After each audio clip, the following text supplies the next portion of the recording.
অল্প বৃষ্টিতে কৃত্রিম বন্যায় যেমন দুর্ভোগে পড়েন শহর শিলচরের মানুষ, তেমনি জমা জলে হেনস্থা হতে হচ্ছে আবাল বৃদ্ধ বনিতাকে। বিষয়টি নিয়ে শেষ পর্যন্ত রাঙ্গিরখাড়িতে বিক্ষোভ প্রদর্শন করেন বিডিএফ দলের কর্মকর্তারা। বিক্ষোভ প্রদর্শনী কার্যসূচিতে বিডিএফ এর কার্যকর্তারা উল্লেখ করেন, নির্বাচনের আগে যে প্রতিশ্রুতি প্রদান করা হয় ভোট শেষে তা বেমালুম ভুলে যান নেতা মন্ত্রীরা। বর্তমানে বৃষ্টির জমা জল সৃষ্টি হওয়ার সমস্যা থেকে পরিত্রাণ লাভে সাধারণ মানুষকে আন্দোলন করতে হচ্ছে, অথচ বর্তমান সরকারের জনপ্রতিনিধি থেকে পুরো কর্তৃপক্ষ কুম্ভ নিদ্রায় মগ্ন। পরিস্থিতি থেকে পরিত্রাণ পেতে সকলকে একজোট হয়ে বৃহত্তর আন্দোলন গড়ে তোলার আহ্বান জানান বিডিএফ নেতারা। Bureau report, Barak Bani news network. Silchar শহরে আমরা অবগত আছি যে বর্ষাকাল এখনো শুরু হয়নি, কিন্তু জমা জলের যে তাণ্ডব আমরা দেখতে পেরেছি গত কয়েকদিন, সমস্ত নাগরিক জীবন স্তব্ধ হয়ে গেছে বরাক উপত্যকায় শিলচর শহরে।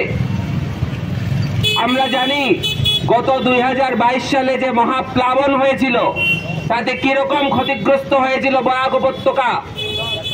লক্ষ লক্ষ মানুষের লক্ষ লক্ষ টাকার সম্পত্তি বিনষ্ট হয়েছিল, অথচ প্রশাসনের এখনো কোনো ভ্রুক্ষেপ নেই।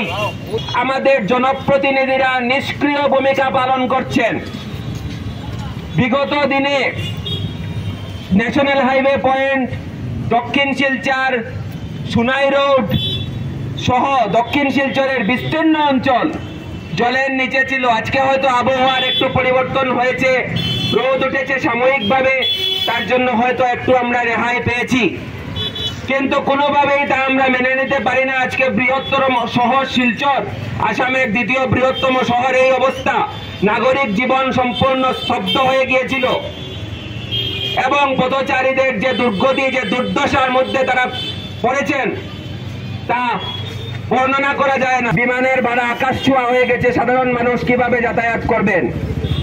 এই পরিস্থিতিতে আজকে আমরা এখানে আছি, মনে হচ্ছে কোনো প্রশাসন নেই, কোনো জনপ্রতিনিধি নেই।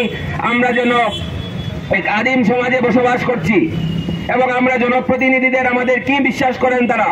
যে আমরা বরাকের যারা নাগরিক, শিলচরের যারা নাগরিক, তারা শুধু ভোট দেওয়ার মেশিন।